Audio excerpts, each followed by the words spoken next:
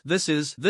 Wang Zhong's voice trembled violently, and he couldn't utter a single word for a long time. What's wrong with you two? He casually moved the parentheses next to the author's name aside and looked at the terminal on the other side. Tsuko was also unsettled. His eyes widened like saucers as he stared intently at the information on the terminal. It read, the spirit swamp clam only appears in swamps. Inside, it can nurture a spirit pearl that can enhance one's talent level. Different levels of spirit swamp clams can nurture different levels and numbers of pearls. Upon seeing this introduction, Tsuko was completely distraught. This is actually a legendary treasure that can enhance one's talent level. These kinds of things are so rare that even 1,000 pieces of gold wouldn't be enough to describe them. I never expected that they would actually get it. Lin Ning looked at the clamshell in front front of her, then at Suko and Wang Zhong. Somewhat embarrassed, she began, Lin Ning looked at the two of them, her eyes filled with a mixture of embarrassment and anticipation, and said softly, could I have this pearl? After saying this, her cheeks flushed slightly, clearly embarrassed by her request. After all, she had just obtained a talent skill core, and now she had encountered such an extremely precious treasure that could enhance her talent. This made her feel very surprised and happy, but at the same time she felt ashamed because of her greed. However, her deep-seated desire to improve her strength overcame everything, and although she knew that doing so might make her seem greedy, she couldn't help but ask the two of them for the same thing. Lin Ning knew in her heart that, although no one said it outright, she was clearly aware that her cultivation progress had fallen behind the other members. Her talent was only at the top level, while Wang Zhong and Suka's talents were both higher than hers. Although she can maintain a certain level of competitiveness in the early stages through her family's resources, the gap in talent will gradually become apparent as her skill level continues to improve. By then, her cultivation speed will slow down significantly, and she will only drift further and further away from them. Therefore, she was unwilling to miss such a rare opportunity to improve her talent. She really wanted to improve. Lin Ning looked awkwardly at the two people in front of her, already prepared to be rejected. Their relationship was very good. They were even willing to give each other talent skill cores. However, these things were more than 100 times more precious than the cores, and not only she, but both of them could use them. Maybe. Suka patted his chest and said, that's it? With our relationship, why would I say yes or no? Just take it. I thought something had happened from your tone earlier. It gave me a fright. Wang Zhong echoed, yes, Ning, we are a team. It's good for us all if anyone's strength improves. The higher our overall strength is now, the more we can get in the future. You can take this without worry. Lin Ning looked at the two of them, deeply moved. Alright, then. I won't stand on ceremony. Lin Ning took a deep breath, a determined glint in her eyes. I didn't say thank you because there's no need for thanks between friends. They can wait until they return to town to absorb the crystal core. However, they dared not keep something as precious as the spirit pearl for too long. It was best to absorb it quickly now to avoid any unforeseen circumstances. After all, the spirit pearl is a treasure that can help them break through their cultivation level. They carefully examined the information provided on the terminal and discovered that the spirit swamp clam they had obtained was actually the lowest grade of spirit swamp clam, which could only produce one spirit pearl in its lifetime. Although it is only the lowest level spirit swamp clam, even so, the spirit pearl it produces is enough to elevate a person of earth level to heaven level. However, this happened because Suko was too hasty and took the spirit swamp clam away from the swamp before it was fully mature. Once the Lingzhao clam leaves the swamp, it dies quickly, and the pearl inside stops growing, which is why it is not yet mature. Therefore, the pearl's effects will be greatly reduced, but it's just enough to upgrade a top-tier talent to a lower-tier one. Suko quickly created a diamond wall and then tightly wrapped it with vines, successfully hiding everyone perfectly. After taking all the necessary precautions, Lin Ning carefully took the pearl out of the clam shell, held it tightly in her hand, and began to slowly absorb the energy inside. This absorption process lasted for a full hour. 1 hour later, Lin Ning slowly opened her eyes, and a dazzling light shone in them. Wang Zhong looked at Lin Ning with concern and asked nervously, how did it go? Ning, did you succeed? His voice was filled with a mixture of anticipation and unease. The anticipation stemmed from the high probability that Lin Ning's talent had improved, while the unease arose from concerns about the possibility of failure. Lin Ning slowly stood up, her body trembling slightly, but her face beaming with immense excitement. Her voice trembled with emotion.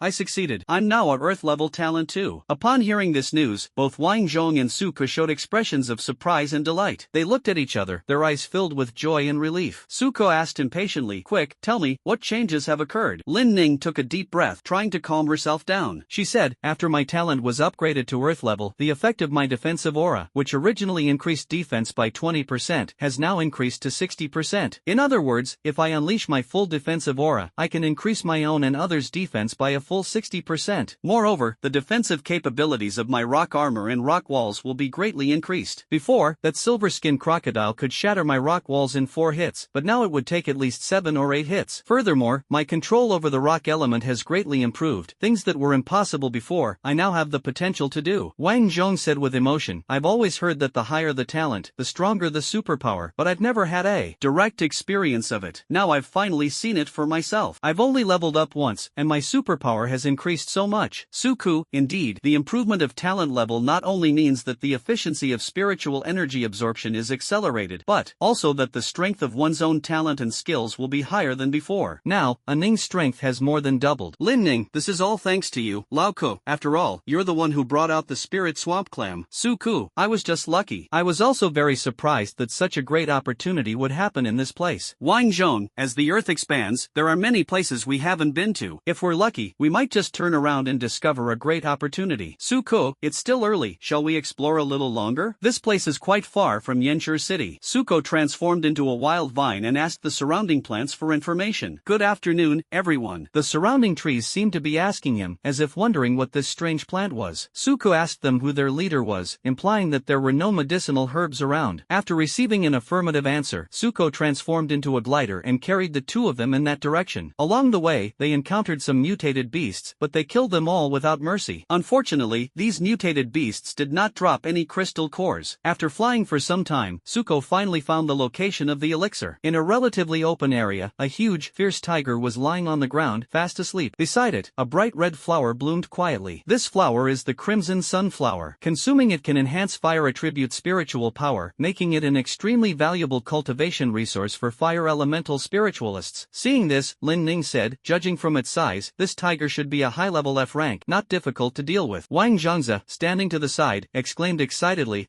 watch me flatten it with Mount Tai's crushing force. Lin Ning quickly stopped him, saying, wait, let me try. Lin Ning, who had just upgraded her talent, was looking for an opponent to practice against. Thinking of this, Wang Zhong felt it was indeed necessary to test her strength, so he nodded in agreement. Without hesitation, Lin Ning jumped down from the air, simultaneously activating her rock armor and defensive aura. The fierce tiger was fast asleep, its snores rising and falling, as if it were completely immersed in its own world. However, Lai Hu remained completely unaware as Lin Ning fell from the sky. She landed steadily on the tiger's back with a muffled thump. The impact nearly caused Lai Hu's eyeballs to pop out of their sockets, and he spat out a mouthful of blood. Lin Ning seized the opportunity, quickly jumped away, and distanced herself from Lai Hu. Lai Hu stood up, dizzy and unsteady, blood seeping from his back. It stared wide-eyed at Lin Ning, its eyes filled with anger and murderous intent. The tiger bent its limbs and pounced on Lin Ning. At that moment, Lin Ning surprisingly did not react at all. She stood quietly, her gaze fixed firmly on the fierce tiger. The tiger was incredibly fast, arriving in front of Lin Ning in the blink of an eye. It leaped high into the air, its sharp claws poised to pounce on her. Now is the time. Lin Ning silently shouted in her heart, and at the same time activated her second-tier skill, Rock Wall. In an instant, a huge stone pillar, 1 meter long and 0.7 meters wide, rose from the ground and hurtled toward the fierce tiger like a cannonball. With a loud bang, the stone pillar struck the fierce tiger precisely in the chin, sending it flying. This left Suko and Wang Zhong, who were in the sky, completely stunned. Suko stared in astonishment at the sight before him and couldn't help but ask, is this a rock wall? Wang nodded and replied, it seems so. However, Suko couldn't help but complain, it doesn't look like the original rock face at all. Wang Zhong explained with a smile, you know Ning, she has a lot of ingenious ideas. Indeed, this is the improved rock wall resulting from Lin Ning's enhanced control over the rock element after improving her talent level. She shrunk the originally massive rock wall to a cuboid only 1 meter long and increased the release speed. In this way, the rock wall is no longer a simple defensive skill but becomes a powerful offensive weapon, like an upward pile driver, launching an attack on the enemy with amazing impact force. This seemingly impossible idea transformed the rock wall, originally considered a purely defensive spiritual technique, into a highly offensive method. In fact, her innovative thinking and bold attempts have yielded remarkable results. It took Liehu a tremendous amount of effort to stand up, his body swaying precariously, as if he might collapse again at any moment. There was a noticeable dent in his chin, indicating a severe injury, and he may even be experiencing mild concussion symptoms. Lin Ning gave it no chance to catch its breath and immediately pressed her advantage, releasing another rock wall towards the tiger's lower body and that place behind it. The fierce tiger was knocked away again and crashed to the ground, but this time, it did not get up. Instead, it lay on the ground, convulsing, and 2 clear tears silently streamed down its face. Suko and Wang Zhong both gasped in unison, tightening their lower bodies. Next, Lin Ning released a 7-meter-high rock wall 5 meters away from Lai Hu. Then he summoned a rock shield and threw it at the base of the rock wall. The rock shield penetrated directly into the rock wall, about halfway through. Then Lin Ning took a running start, and when she reached the rock wall, she suddenly leaped and pushed off with both legs. The rock wall broke off directly from the crack created by the rock shield. The heavy rock wall collapsed onto the tiger. Because the tiger had just suffered a severe injury, it had no strength to dodge, so the rock wall crashed straight into its body. Fierce tiger, game over. Yeah. Looking at her achievements, Lin Ning couldn't contain her excitement. This story teaches us that we must always maintain a spirit of innovation. The spirit of innovation is an inexhaustible driving force for the development of a country and a nation, and it is also a quality that a modern person should possess. Suko and his companion flew down. Wang Zhong, wow, Ning, that move of yours is absolutely amazing. Suko, yes, I never thought that rock walls could be used in this way. Hearing their praise, Lin Ning smiled smugly, put her hands on her hips, puffed out her chest, and and said proudly, "Humph, impressive, right? Actually, it's not that difficult. The teacher taught us all about it in class. Superpowers are our own inherent strength, and spiritual techniques are just a way of using that power." She paused for a moment, then continued, "To put it bluntly, the essence of spiritual techniques is to express our superpowers in another form. Since that's the case, as long as we don't deviate from the fundamental nature of these spiritual techniques, we can actually make some slight modifications to them." After she finished speaking, she blinked and looked at the two of them. Wang Zhong and Suku exchanged a glance and nodded in understanding. Seeing this, Lin Ning continued to explain, "Actually, my move just now was still a rock wall, but I shrunk its size and increased the release speed, which is why it had this effect." Suka suddenly realized, "Oh, I see, I understand now." Wang Zhong laughed and said, "Yes, once we get more skilled, we can make the tip pointed and it will become a ground spike." Lin Ning, "It's not that simple. To shrink or enlarge the rock wall, all I need to do is control the total amount of spiritual energy released and slightly control the movement of elements. To make it rush out quickly, all I need to do is accumulate some power. Thinking about and doing these things is actually not difficult. However, changing the shape involves altering the very foundation of a spiritual technique, and achieving that is extremely difficult. At least, I cannot do it now. Suku, you have to eat one bite at a time. You'll practice slowly and eventually you'll be able to do it." Lin Ning nodded in agreement. "I will not give up. So, everyone, how was my writing of this female character?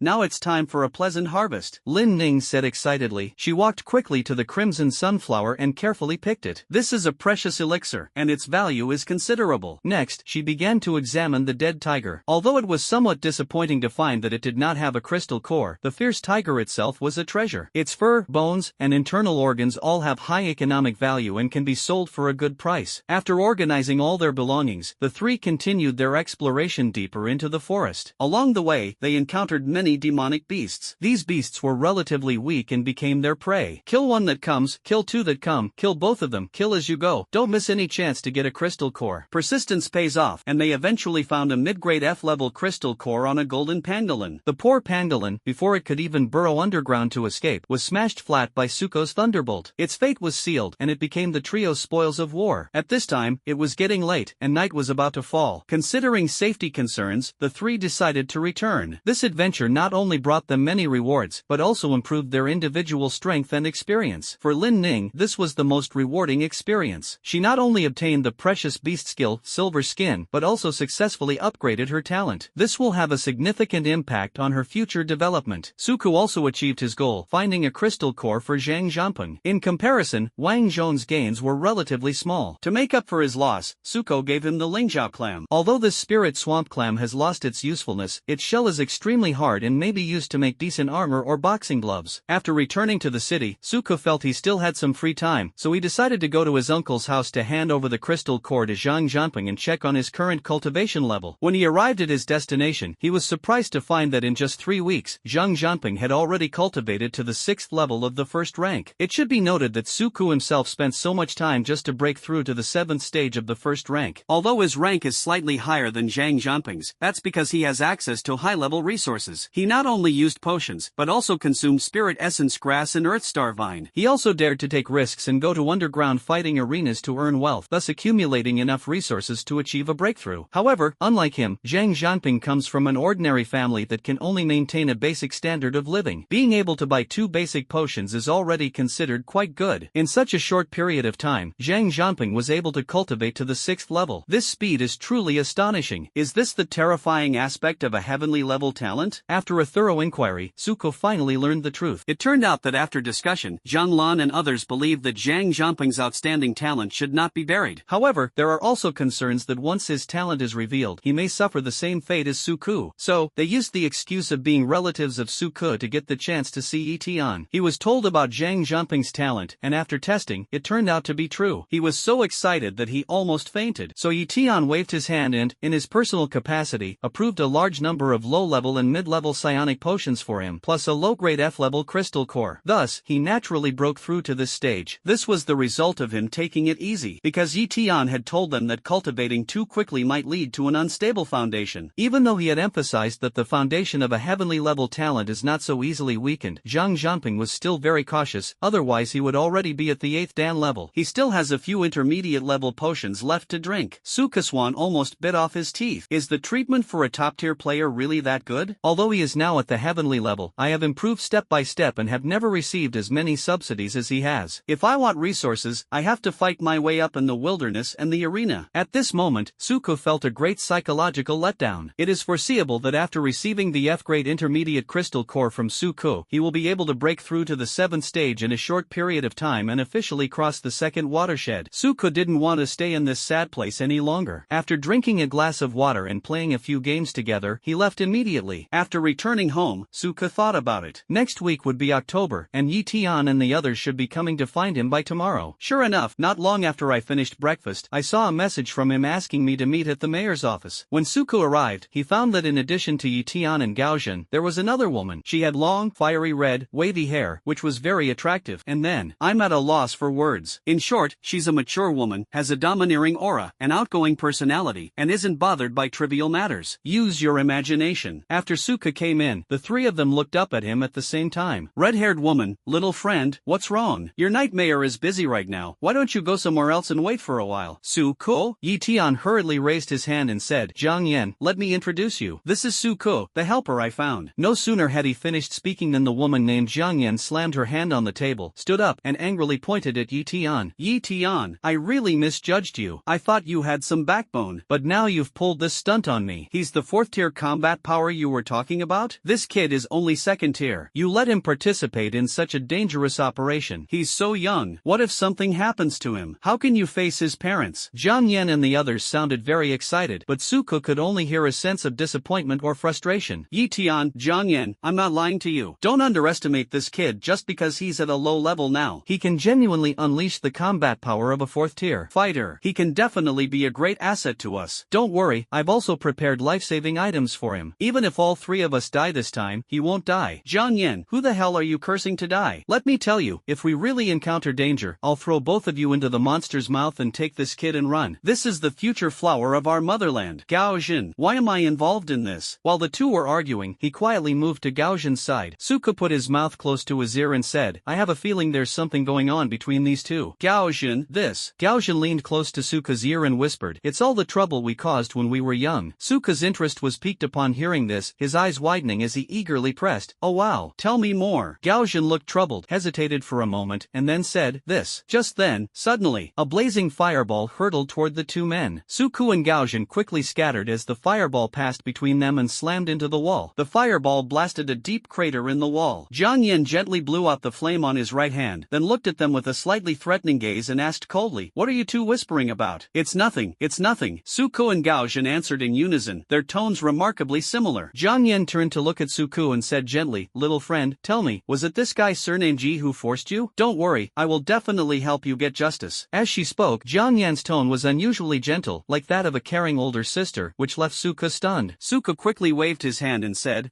no, it's my own choice. I heard from Uncle Yi that I would be paid as long as I participate in this operation. I'm quite short of resources right now, so I might as well take advantage of this operation to get some. It's like exchanging labor for payment, so I won't lose out. Zhang Yan frowned, looking at Suko seriously, her tone filled with worry. Do you know how dangerous this operation is? That's a sea-level monster. Even we have to be careful when facing it. You're only at the 2nd tier, 5th stage. A sea-level monster could wipe you out with a single breath. Take my advice, you're still young, with unlimited potential in the future. There's no need to take this risk. She was well aware of the dangers of this mission and was worried about Suko's safety. Suko remained silent for a moment, not answering Zhang Yan's question directly, but turning to look at Yi Tian. Didn't you tell her about that? Yi Tian shook his head slightly and calmly replied, I was planning to say it now. Zhang Yan looked at the two of them suspiciously and asked anxiously, what is it? What are you hiding from me? Yi Tian took a deep breath and released his powerful supernatural ability, dimming the surrounding light as if the entire space was shrouded in darkness. Then, with a gentle wave of his hand, he activated a hidden projector. The projector started playing a video showing Suko transformed into a giant and fiercely battling Tiger Butler. This was filmed using a miniature video recording device that he carried with him. Watching the video, Suko couldn't help but feel a surge of secret joy. I didn't expect to look so photogenic, hee. Look at that punch, it was really well done. Wow, that strong and upright posture, wow, the photo is really good. Suko thought to himself quite vainly. After the video finished playing, Zhang Yan asked in confusion, who is this person? I've never seen him before. Yi Tian nodded. Zhang Yan looked at him with a slight surprise. Over the years, even though she had seen many ups and downs, she was still somewhat surprised that this was the combat power that this 2nd tier boy could display. Suko, Aunt Zhang, this is indeed me. me. My special ability is quite unique, so you can rest assured that I will definitely not hold back this operation. Jiang Yan was still somewhat uneasy and said, your name is Suko, right? Even if you can unleash the same strength as in the video, how long can you maintain it? Once your spiritual power is depleted, with the abilities of a sea-level demonic beast, killing you would be as easy as turning your hand. Hearing Jiang Yan's caring words, Suko was somewhat moved. After all, the two were complete strangers, and her concern for her proved that she was definitely a good person. Since that's the case, Suko doesn't mind letting her know some information in order to ensure the smooth progress of the operation later. Suko, Aunt Jiang, are you tight-lipped? Jiang Yan, why are you asking this? Suko, tell me, is it strict or not? Once the secret is in your mouth, can you keep it a secret? Upon hearing this, Jiang Yan proudly puffed out his chest and patted his chest, saying, don't worry, when it comes to being meticulous, I dare say I'm second to none. As for the fact that Yi Tian wet the bed when he was 9 years old, no one knows about it to this day. Yi Tian,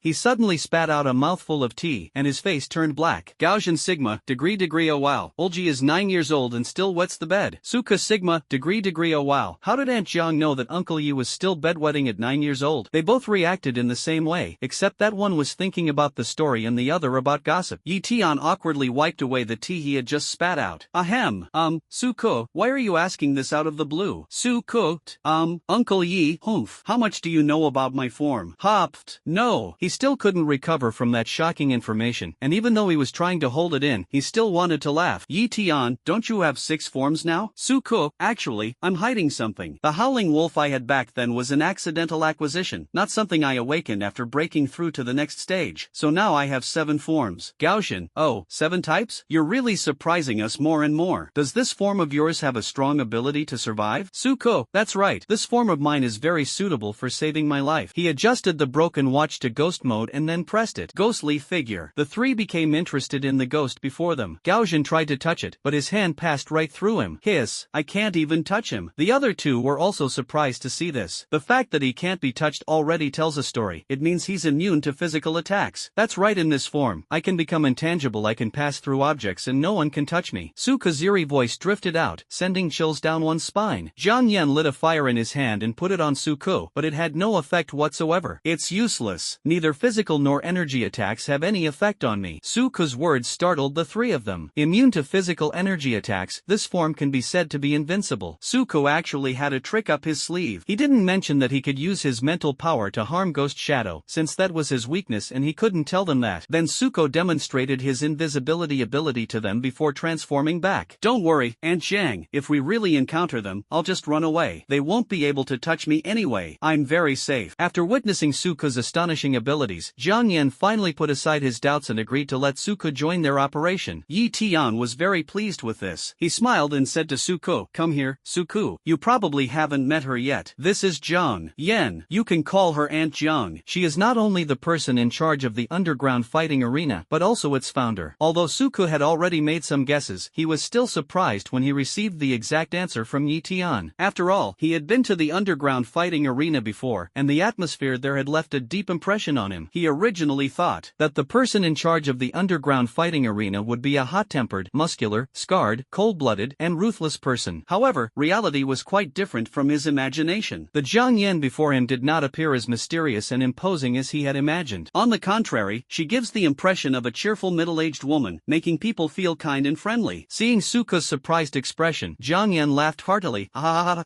about that? Were you surprised? Don't be fooled by my appearance. I'm actually quite ruthless. Suko nodded in agreement. He knew that to establish and control the entire underground fighting arena, he would need to use ruthless methods. Only in this way can one gain a foothold in this competitive and dangerous environment and ensure that one's position is not threatened. Yi Tian, alright, the main reason I called everyone here today is to discuss next week's battle plan. Yi Tian projected a floor plan using a projector. There are 3 red dots marked on it. As you can see, those 3 red dots represent the remaining 3 sea-level monsters, and their territories are neither too far apart nor too close. This ensures that while they do not invade each other's territories, the other two can provide timely support should one side be in mortal danger. Don't assume that those monsters are friendly or will help others in danger. In reality, this is all related to their own interests. After all, with both sides having equal combat strength, if one side loses a combatant, it will be an excellent opportunity for the other side. Currently, the combat strength of both sides is in a state of equilibrium. Once this equilibrium is broken, it will be a catastrophic disaster for the weaker side. But now, we have more equally capable forces and are qualified to launch an attack against them. After saying that, he looked at Suku. Suku nodded. Don't worry, I will definitely not hold you back. He then added, every C-level monster will have D-level or even a large number of E-level monsters as subordinates, and we will send people to resist those monsters, so we don't need to worry. Then he changed to another page, and this time 4 green dots appeared. As shown in the picture, we will have 4 4th-tier combatants. 2 of them will kill one of the C-level monsters first, while the other 2 will need to hold off the other 2 C-level monsters. As for the selection of personnel, I've decided that Zhang Yan and Suku will be the ones to carry out the kill, while Gaojin and I will be the ones to delay. Suku, huh? Suku was a little confused. No way, you want me to be a key player? Yi Tian, this is also for your safety. After all, your strength is unstable and there is always the danger of reverting to your original state. If you were to fight a C-rank monster alone, you would be in great danger if your spiritual energy faltered and the monster seized the opportunity. Therefore, I've assigned you and another 4th-tier player as the main force. If your strength changes, the other person can help you escape. Suko nodded. That's true. If he were to transform into a giant and then exhaust his spiritual power, reverting back to his original form, a C-rank monster could easily destroy him with a single breath. Zhang Yan is a fire attribute burst damage dealer, so it's most suitable for her to provide cover for you. Suku, alright then, I have no objection. Yi Tian, very good. The 3 remaining demonic beasts are the Vajra Ape, the Extreme Blade Mantis, and the Steel Needle Hedgehog. You and Zhang Yan will deal with the Vajra Ape together. Gaojin will be in charge of the Extreme Blade Mantis, and I will be in charge of the Steel Needle Hedgehog. Does everyone have any objections? No. 3. Very good. Then that's the general battle plan. Everyone go back and get some rest. Next week will be a tough battle. By the way, Suko, come to my place later. I'll get you some cultivation resources. Use this week to improve your strength. Suko, oh wow, there are additional benefits. After chatting for a while, Suko happily returned home with the cultivation resources. With the support of those resources, Suko finally managed to break through to the 6th Dan after a week. The newly awakened alien hero is a mummy. To be honest, this alien hero is very strong, but a bit difficult to control. The mummy's entire body is made of bandages, which it can extend at will to bind enemies. It can also change its own structure to evade attacks through its unique properties. Bandages can not only be used to restrain enemies, but also have great strength and sharpness, easily penetrating rocks or cutting through objects. Its immense strength can even be used as a whip to lash out at enemies. Because his body is hollow, he is very light and has extremely high agility, in addition to his special abilities. In terms of character positioning, he should be considered an assassin. Moreover, its regenerative ability is extremely strong. Even if it is shredded into pieces, it can recover in a short time. Overall, he is a very strong alien hero. However, in the original work his performance was really not good. Suku also tried a change before, and found it to be really difficult to play. The bandages covering his body were so soft that Suko didn't know how to make them hard and sharp. It seems I need to practice more in the future. I can't let such a powerful alien hero be overlooked. When he arrived at the assembly point, he found a large number of soldiers already gathered there. They were lined up neatly, with serious expressions, and were well equipped, seemingly ready to depart at any moment. These soldiers exuded a powerful aura, clearly having undergone rigorous training and combat experience. Meanwhile, in a less crowded area, Suku unexpectedly spotted some familiar faces: Wang Fu, Ling Yu, Lan Guang, and Old Zheng and Old Li. They were all 3rd-tier powerhouses, and those standing with them likely possessed similar strength. This filled Suko with excitement, and he eagerly anticipated the success of this operation. Just then, Wang Fu noticed Suko and waved to him. Suko ran over without hesitation and greeted Wang Fu and the others. Those around him, unaware of the situation, looked at the young man with curiosity and a hint of doubt in their eyes. After all, no one reaches the 3rd-tier level until middle age, and he is so young. They are puzzled by this suddenly appearing kid. However, Lan Guang didn't show much surprise. As the head of the first family, he possessed strong intelligence capabilities and already knew some of Suko's situation. Nevertheless, his clever mind told him that Suko himself did not want to be too high profile, so he chose to remain silent and not spread the news. This would not only avoid offending the young genius, but also potentially win his favor. Little did they know, they had all misunderstood. Suko had never intended to hide his giant form. After all, he'll definitely use such a powerful form a lot in the future. However, it is clear that due to these people's misunderstanding, his information only circulated internally and was not disseminated outside. However, Suko didn't care about these things. If it didn't get out, it didn't get out. As long as those high-ranking officials know about his information and talent, it will be enough for them to give him more attention and resources. Suko chatted with the others for a while, then received a message from Yi Tian asking him to come over. To be honest, Suko is still very nervous. Hopefully, Yi Tian will give him more life-saving items later. When he arrived at the office, the 3 men were already waiting for him. Yi Tian, Suko, I won't say anything more. These are the items I packed for you. He took several items out of his storage ring and introduced them to Suko one by one. He carefully picked up a small porcelain bottle. This is a mid-grade third-rank spirit recovery pill, which can restore your spiritual power in an instant. With your current cultivation level of the second rank, 5th to 6th stage, one pill can fully restore your spiritual power twice. There are 5 here, which should be enough for you, Etian explained. Suka stared wide-eyed at the bottle of pills in disbelief. Good heavens, third-grade pills. I've heard that even the lowest quality pills of this quality cost at least 10 million. There are 5 of them here, all of medium quality, which are even more expensive. That adds up to at least 75 million. Suka took a deep breath and made a silent resolution that he would go all out in this battle and strive for victory no matter what. At the same time, he also hoped to keep some of these pills for himself, since such an opportunity was too rare. However, Etian seemed to see through his thoughts and reminded him, these pills are public resources distributed by the higher-ups. After they are used up, the rest must be handed over. Upon hearing this, Suka couldn't help but click his tongue and sigh, feeling extremely regretful. But he also understood that these pills were not his personal property, but were prepared to complete the mission. Although he was somewhat reluctant, he decided to abide by the rules and hand over the remaining pills. After all, he couldn't bear to take public resources directly. Seeing Suka's expression, Etian couldn't help but roll his eyes. Alright, stop acting innocent after getting the benefits. You'll get the lion's share just by participating in this operation. What other complaints do you have? Suko could only shrug to indicate that he had taken the advice to heart. Indeed, he had benefited this time, so he couldn't ask for too much. Besides, it was public property, and Suko had no right to embezzle it. Then he picked up another piece of paper. This is a high-grade teleportation talisman. After use, you can instantly move to another place. I have marked the location for you. It is in my office. If you encounter any life-threatening danger, you can be teleported there as soon as you activate it. Suka took the teleportation talisman. It was a good item too. There are talismans here, but not the kind you might imagine. In fact, a talisman is simply a special spiritual pattern drawn on a special piece of paper, using the paper as a medium to activate the power of the spiritual pattern. The talisman is a one-time use item. After it is used, the paper will disintegrate due to the powerful force of the spirit pattern, unless it is a very special and sturdy paper that can be used multiple times. However, since it is paper, it is destined to be unrepairable. A talisman is actually a spiritual tool, but it was given a special name because its usage is so similar to the talismans in novels. The reason why talismans were created is because novice blacksmiths usually used this method to practice drawing spirit runes. Those who successfully developed the technology discovered that relatively sturdy paper could also be used as a medium, and thus this product was developed. It is equivalent to a lower-level substitute for a spiritual tool. Since the discovery of talismans, all blacksmiths have been practicing drawing spirit runes in this way. This way, they can practice, and if they succeed, they can get a talisman for free. Why not? Suko folded the paper and put it in his pocket. Yitian, such a precious thing is easy to lose if you put it in your pocket. You should keep it safe. Suko, but I have nowhere else to put my things except my pockets. Yitian, no? Then what's in your left pocket? Suku,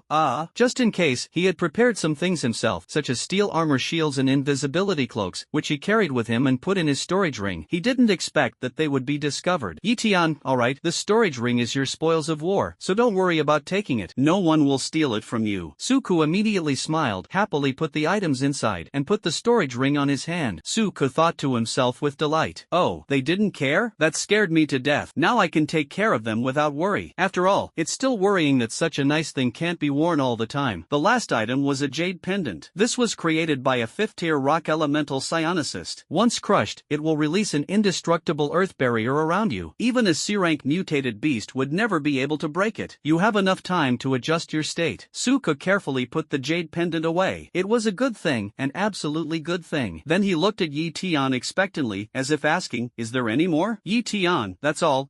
But, if you perform well this time, I can decide to give you this jade pendant. Oh haha. Suku immediately patted his chest and said, Uncle Yi, don't worry, today either I or the sea-level monster must die. Yi Tian smiled and waved his hand. There's no need to make such a big oath. You can just support from the side. The main attack should be left to your Aunt Zhang. Suku looked at Jiang Yen and proudly tossed her hair. It's clear that he's very confident in his abilities. After waiting for a while, the people outside were ready. A large number of soldiers gathered here and formed an extremely neat square. Their faces were filled with resolute expressions, undeterred and forward-looking. Their eyes were sharp and piercing, like those of eagles. At a single command, they would become the sharpest spears. They were all dressed in sophisticated weaponry. Looking at those weapons, even though they had taken great care to maintain them, the wear and tear from battle could not be completely concealed. Every scratch scratch on them was proof of their bravery. Gaojin stood on the high platform and addressed the soldiers below, inspiring their fighting spirit. I'm not very good at writing this, so let's skip it. I don't mean any disrespect to soldiers, please forgive me. It's just that my writing skills are really bad and I'm afraid of tarnishing the image of soldiers. Then, they boarded troop carriers, while Suko and his 3 men split into 3 groups and rode in armored vehicles in 3 different directions. After driving for a while, all the troop carriers stopped, while the 4th-tier soldiers continued to advance. After walking for some time, they also got off the vehicles and continued on foot. After all, the main targets of this operation are those sea-level monsters, so it's best not to alert them and to launch a surprise attack first. Suko wasn't wearing armor because he was about to transform. Jiang Yan, on the other hand, donned a fiery red psionic armor set. This armor not only perfectly outlined his graceful figure but also added a unique mechanical aesthetic to it. However, Suko dared not underestimate her, because just now, he had personally witnessed Jiang Yan taking out a cannon that was even larger than Suko from her storage ring and adjusting it. That thing, just the muzzle, was bigger than Suko's head, leaving no doubt about its power. Jiang Yan, Xiao Ku, Suku, what's wrong, and Jiang, are you scared? Suko slowly lowered his head, closed his eyes, and after a moment of contemplation, said softly, to be honest, I am extremely nervous right now, even unusually nervous, but strangely, apart from nervousness, I don't feel much fear. Jiang Yan raised an eyebrow and asked in confusion, oh, why would someone have such a peculiar emotional reaction? Suko took a deep breath, as if to inhale all the unease and tension into his body, and then slowly exhaled. He continued, perhaps, it's because after the inhuman experiments the Evolution Church conducted on me, the feeling of fear has been completely erased from my heart. Hearing Suko's words, Jiang Yan remained silent, only gently placing his hand on Suko's head and rubbing it tenderly, comforting him. Everything is over now. From now on, you must work hard to cultivate and continuously improve your strength. One day in the future, you must wipe out those despicable guys and avenge yourself. Suko nodded vigorously, his eyes shining with determination, and replied, of course, this is my lifelong pursuit and goal. Jiang Yan smiled with satisfaction, then took out a cloak from his storage ring. Alright, quickly take out your invisibility cloak and put it on. We need to sneak in now. Suko put on his cloak, covering his entire body completely, and then followed behind Jiang Yan, hurrying towards the habitat of the sea-level demon beast, the golden ape. Along the way, they encountered many different kinds of monsters, but the 2 of them skillfully avoided them all. These monsters are powerful, and a direct confrontation would surely cause them considerable trouble. Therefore, Suko and Jiang Yan chose to take a detour to avoid conflict with them as much as possible. As they ventured deeper, the surrounding environment gradually changed, and the number of other types of monsters decreased significantly, while the number of ape-like monsters began to increase. This means they have entered the territory of the giant ape and are getting closer to their target. The 2 proceeded cautiously, remaining vigilant at all times. Finally, they arrived at a waterfall, and in the distance, they saw a giant golden ape lying on a large rock fast asleep. The giant ape was enormous, with a long, slender body covered in dazzling golden fur, exuding an aura of nobility. It is about 20 meters tall, and every movement it makes is full of power. However, as Suko looked at the golden ape, a strange sense of familiarity welled up in his heart. Suko looked strangely familiar. He thought about it carefully and suddenly realized that if this guy had red fur, wouldn't he be Scarface King? Don't you have an enemy with an axe named King Kong? So, you named yourself King Kong Ape. Did King Kong agree to that? Suko's expression was so strange that it completely baffled Jiang Yan. Xiaoko, I'll go up first and lead the charge, then you can support me from the side. Seeing that she was about to go up, Suko quickly grabbed her. No,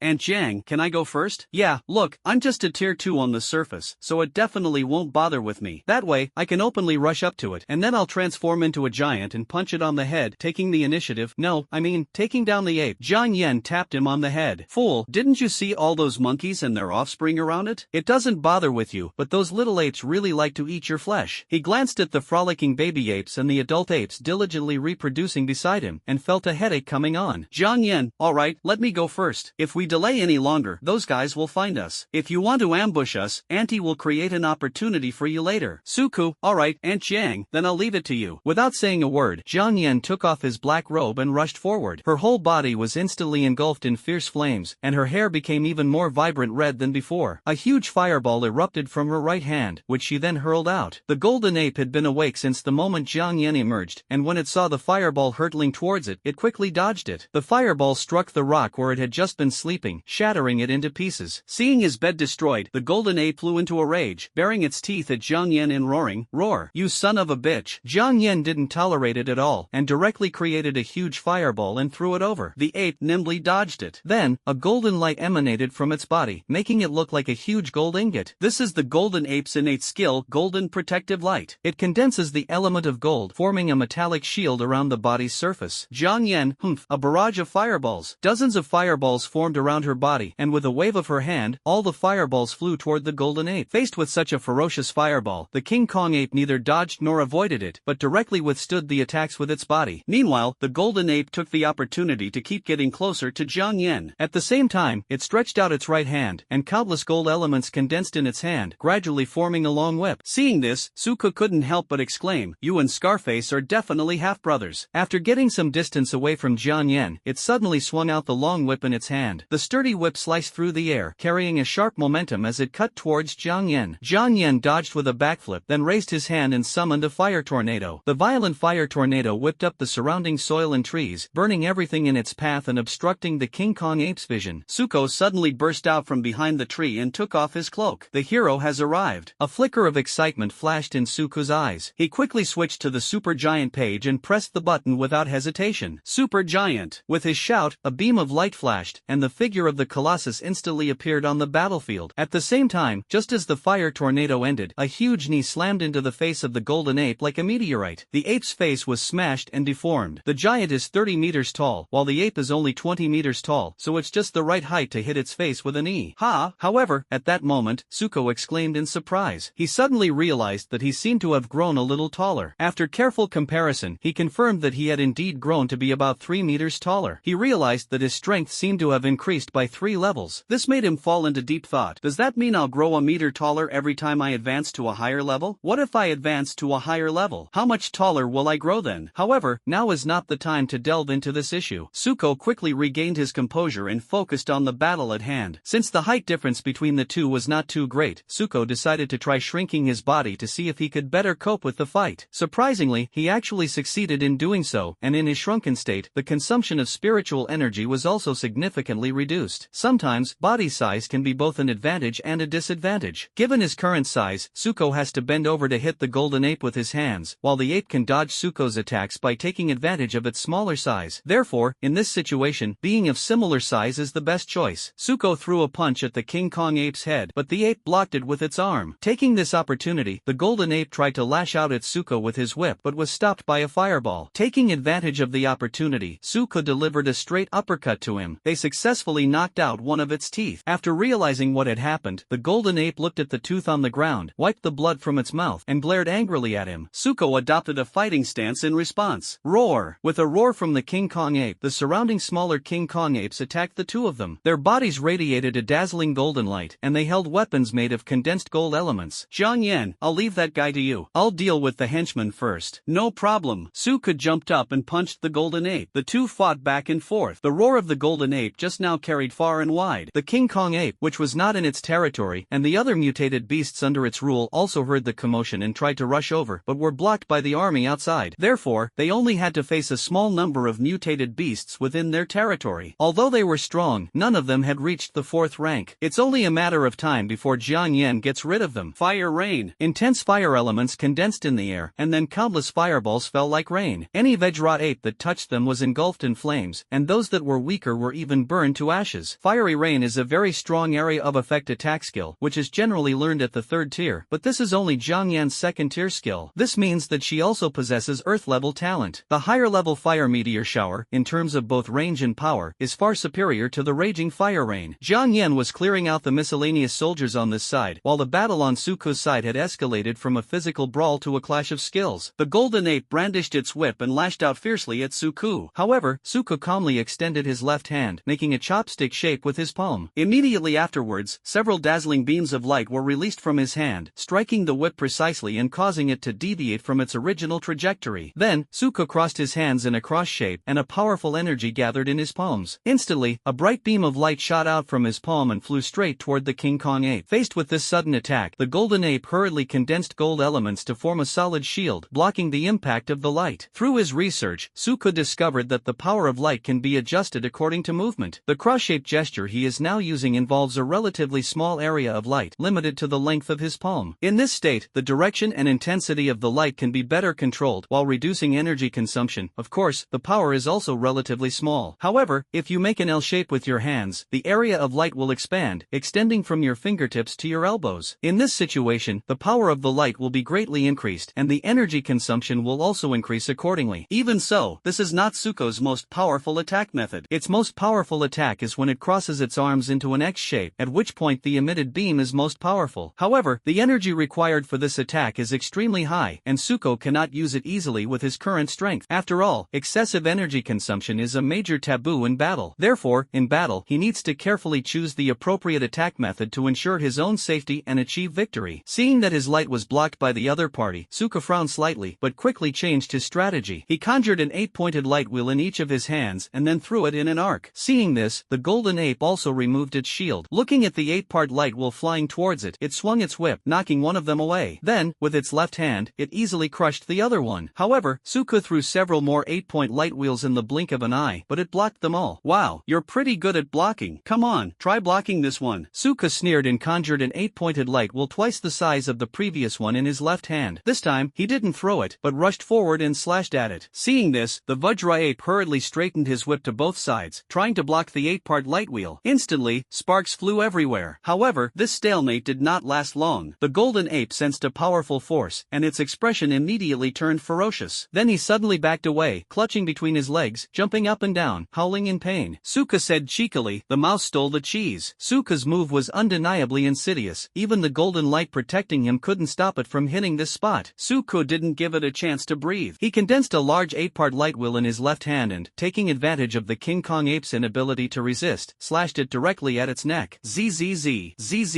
zzz. Just then, the ear-piercing sound of a chainsaw grinding steel bars came from afar, like a fierce collision between metals. This sound gave me goosebumps. These sparks are absolutely mesmerizing. This is exactly like those bright sparks that come out when welding on a construction site, isn't it? As Tsuku exerted more force, the 8-point light wheel in his hand shone with dazzling light. The golden aura protecting the golden ape began to crack, as if it were about to collapse. Finally, after a long period of effort, Tsuku's attack broke through the golden light protecting the golden ape. With a crisp sound of shattering glass, the golden aura protecting the golden ape shattered completely, revealing its fragile body. At the same time, Jiang Yan had successfully dealt with all the little golden apes. She quickly came to Tsuku's side, her eyes sparkling with admiration. She praised him. "Wow, impressive. I never expected you to be able to do this." Jiang Yan was filled with surprise and delight. She originally thought that Tsuku could only play a supporting role, but now it seems that his strength has far exceeded her expectations. However, Tsuku seemed somewhat helpless in the face of Jiang Yan's praise. He said with a slightly teasing tone, "Hey Aunt Jiang, you're a bit slow. If you had come any later, I might have been able to take down this monkey all by myself." Jiang Yan smiled slightly and replied, "Don't be too arrogant. The Vajra ape is not as easy to deal with as you think." Just as Jiang Yan finished speaking, the King Kong ape's eyes suddenly turned blood red, and its fur changed from gold to red.